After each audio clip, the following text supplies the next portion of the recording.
Covering Wisconsin weather for 20 years, Chief Meteorologist Cameron Moreland. Cameron, it's good to have you back, but it's still chilly out there. Please tell us that something's going to warm up this week. Drove over the bridge today in Alloy. There was one boat, one courageous brave boat out there person. on the Fox River, and that thing was bobbing like a cork. It was incredible. Well, funny you should mention that, Mino. Take a look at my first graphic. It's a picture, and it's called Freezing While Fishing. This comes to us from Kathy. We've got a brave fisherman out there on the shores of Lake Michigan, battling not only the cold temperatures, but the gusty winds as well. We've had 3 or 4 days with just stiff winds, initially out of the west and lately out of the north and east. Here's a look at the time lapse from earlier today, showing plenty of clouds across the area with those gusty winds.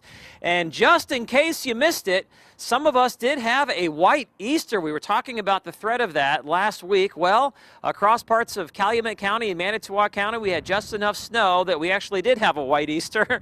1.4 inches of snow in Chilton, and then Easter night into Monday morning, we had more snow north of Green Bay, up across Forest County and Argonne, 9 inches. In the NBC 26 viewing area, Pembine had 7 inches. We had almost 6 inches in Amberg, and Crivets had over 3 inches of snow. Now, we did have a few flakes out there this morning. I saw them here in Green Bay. Those switched over to a little bit of sleet and then some light rain showers.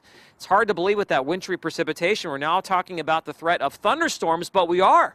NBC 26 Precision Radar shows a large area of rain and thunderstorms across west central Wisconsin. As we zoom in here just a little bit closer, you can see the most intense activity is going to pass to our south, probably towards the Dells, but maybe clipping Marquette County, southern Green Lake County, with some briefly heavy rain and maybe some small hail. And you can see we've got quite a bit of cloud-to-ground lightning as well, although the thunderstorms do appear to be weakening just a bit as they move off towards the east. We do need some rain. We've only had about 2 inches of precipitation so far this year. That is way below normal. You can see that deficit of more than 2.5 inches of rain or melted snow. Over the next several days, several chances for some rain and or some thunderstorms. By the time we get to, let's say, Friday morning, many areas could pick up a 1/2 inch to 1 inch to maybe 1.5 inches of rain. And that last bout of showers and thunderstorms could actually come with some bigger thunderstorms, depending on where a frontal boundary sets up. Right now, it looks like the best threat for severe weather is going to be to our south, but there is actually a slight risk for organized severe thunderstorms across southern Wisconsin on Thursday. Yeah. Those thunderstorms developing as some warmer weather starts to push in for next week. We need some rain. Need something, Cameron. Yeah. Come on, man. We need some rain and we need some warmth. And it looks Yes. like we're going to get both. Maybe some 70s by the middle part of next week. And it's got to be All nice right. for tomorrow night with Matt Giacomerro being out That's there. right. Yeah. All It'll right. still be windy. Thank you, Cameron. We appreciate it. Still ahead here on Wisconsin Tonight.